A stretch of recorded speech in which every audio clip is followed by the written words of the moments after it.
अच्छा, आपने ये भी कहा था कि जो वहाँ पे बॉन्ड इंडेक्स में जोड़े जाने की बात है, उसका असर कितना होगा हमारे ऊपर?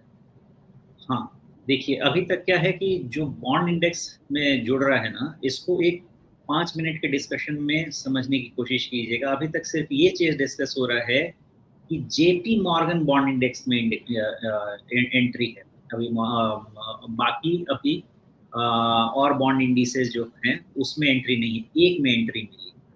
इसका फ़ायदा क्या होता है और इसके रिस्क क्या हैं, जिसको सेंट्रल बैंक लेवल तक मैनेज करना पड़ेगा, उस चीज़ को समझिएगा। तो पहली जो अभी खुशी की बात है और होनी भी चाहिए कि जब ग्लोबल बॉन्ड इंडेक्स में कोई कंट्री ऐड होती है, तो आप ऐसे समझें कि आपके निफ्टी इंडेक्स में कोई एक सेक्टर फंड ऐड हो गया। तो जितने भी म्यूचुअल फंड होंगे, जिसका इंडेक्स फंड होगा, उसके हिसाब से उनको उस इंडेक्स फंड में उसकी बाइंग करनी पड़ेगी, तो उसमें इनफ्लो आता है। तो वही चीज़ यहाँ पे पहला सिचुएशन है कि अगर इंडिया का गवर्नमेंट बॉन्ड फिलहाल ऐड होगा, JP Morgan bond index fund में जब आने के बाद, तो अभी गवर्नमेंट बॉन्ड में बाइंग शुरू होगी। जो फ्लो आएगा, जो कि 30 टू 40 बिलियन डॉलर्स का एस्टिमेट है, जो मिड ईयर नेक्स्ट से मिड ईयर 25 तक एक एक परसेंटेज पॉइंट हर साल ऐड होता है, हर महीने ऐड होता जाएगा। 10% तक एडिशन चल सकता है। तो इससे क्या है, हमारे कंट्री में डेट मार्केट में इनफ्लो बढ़ेगा। तो इनफ्लो बढ़ेगा तो जब आपके यहाँ रुपये का डिमांड बढ़ेगा और उसके कारण से हमको करेंसी सपोर्ट मिलेगा। करेंसी सपोर्ट मिलेगा तो जो रुपी डेप्रिसिएशन 83 के ऊपर बहुत ज़्यादा हो सकता था, वो कहीं न कहीं कंटेन होगा इन एंटीसिपेशन। बिकॉज़ शुरुआत ऐसा नहीं है कि जून 2024 में ही खरीदारी शुरू होगी। अब जब हो गया तो धीरे-धीरे वो एडजस्टमेंट शुरू हो सकती है। तो ये भी पॉसिबिलिटी है कि जो मैं अभी पढ़ रहा था नोट, जिसमें इस फाइनेंशियल ईयर में $3.5 बिलियन का जो बॉन्ड में फ्लो आ चुका है, फॉरेन फ्लो, हो सकता है कि सम ऑफ इट वही 30-40 बिलियन का डॉलर का धीरे-धीरे शुरुआत हो। ये भी पॉसिबिलिटी है, जिसके कारण आपका 83 के पास रुपी थोड़ा स्टेबल है, प्लस आरबीआई भी मैनेज कर रहा है, जो कि $600 बिलियन के नीचे हमारा फॉरेक्स रिजर्व है। पहला फायदा ये समझिए कि हमारे पास कैपिटल आएगा। इसका दूसरा फायदा क्या होगा कि देखिए, गवर्नमेंट के बोरोइंग प्रोग्राम्स होते हैं फिस्कल डेफिसिट को मीट करने के। अभी आप मान के चलिए कि आपके पास एक लॉट ऑफ इन्वेस्टर है, जिससे आप 1 लाख रुपए बोरो कर सकते हैं।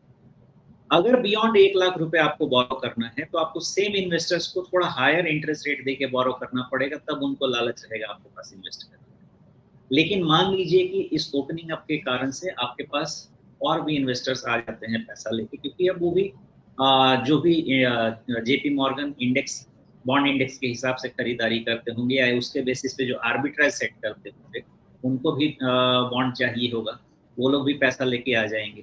तो अब गवर्नमेंट के बाद 1 लाख रुपए से ज़्यादा बोरो करने की ताकत हो सकती है, और उसके लिए कह सकते हैं कि चलो ये नहीं तो कोई और सही। तो हो सकता है कि जब ज़्यादा पैसा अवेलेबल हो जाता है, तो आपका कॉस्ट ऑफ फंड, मतलब आप थोड़ा लोअर कॉस्ट ऑफ फंड करके भी पैसा रेज कर सकते हैं, जो कि हमारे लिए, गवर्नमेंट ऑफ इंडिया के लिए, इंटरेस्ट रेट के लिए बेनिफिशियल हो सकता है।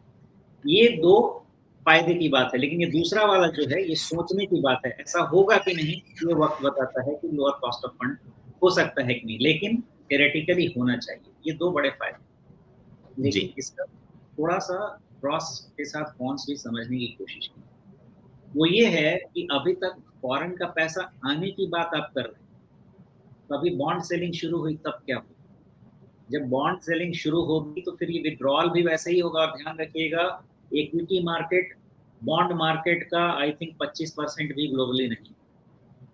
तो जब बॉन्ड की सेलिंग शुरू होती है, तो इंडियन इकोनॉमी इतनी पोजीशन में है कि उस आउटफ्लो को एब्जॉर्ब कर सके, और इसलिए हमारे पास जो हायर फॉरेक्स रिजर्व है $600 बिलियन का, अभी तक हाई माना जा सकता था, लेकिन शायद अब उसको और स्ट्रेंथन करके रखना पड़ेगा, बिकॉज ये एक रिस्क भी ओपन होगा। तो मैक्रो मतलब लेवल पे अगर एक्सपोज़र बढ़ेगा ग्लोबल बॉन्ड मार्केट में भारत का, तो वैसी हालत में आपको उसका मुकाबला करने के लिए, किसी भी वोलेटिलिटी को सँभालने के लिए आपको अपना कॉर्पस जो है, जो हमारा फॉरेक्स रिज़र्व है, उसको और बढ़ाना पड़ जाएगा। बिल्कुल, वो और स्ट्रेंथन करना पड़ेगा। तो इसके फ़ायदे तो ज़रूर हैं। देखिए, बिना ओपनिंग अप हुए आप बड़ा कैपिटल उम्मीद नहीं कर सकते। लेकिन टाइम टू टाइम आपको ये रिस्क मैनेजमेंट भी करना पड़ेगा, और ये रिस्क मैनेजमेंट अब सेंट्रल बैंक लेवल पे। अच्छा, लेकिन अगर अभी इनफ्लो होगा तो उससे अपने आप क्या फॉरेक्स रिजर्व बढ़ेगा नहीं? बढ़ेगा ना, वही तो मैं कह रहा हूँ, फॉरेन फंड तो आएगा, बिल्कुल आएगा, वो बढ़ेगा।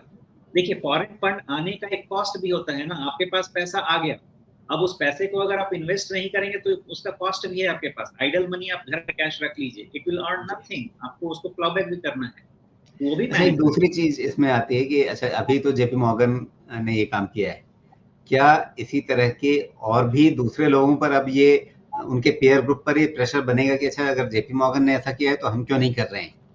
है। देखिए जेपी मॉर्गन ने अनाउंस आज किया है, ये सब चीजें तो ओवर टाइम होती हैं। तो जैसे इन्होंने साल 2 साल से काम किया होगा, 3 साल से काम किया होगा, आज अनाउंस किया, पीछे में बाकी लोग भी कर रहे होंगे, वो भी बाद में अनाउंसमेंट करेंगे ही। क्योंकि आज की तारीख में मान लीजिए कि रशिया अगर इमर्जिंग बॉन्ड मार्केट इंडेक्स निकल गया, तो आपको एक सूटेबल ऑल्टरनेट चाहिए। और आज की तारीख में 7% पे ग्रो करने वाला कौन सा इकोनॉमी है जो कि बेटर, इससे बेटर आपको सूटेबल ऑल्टरनेट मिल सकता है विद स्टेबल फाइनेंशियल सिचुएशन। तो जरूर करेंगे, इंक्लूड करेंगे, मैटर ऑफ टाइम करना पड़ेगा।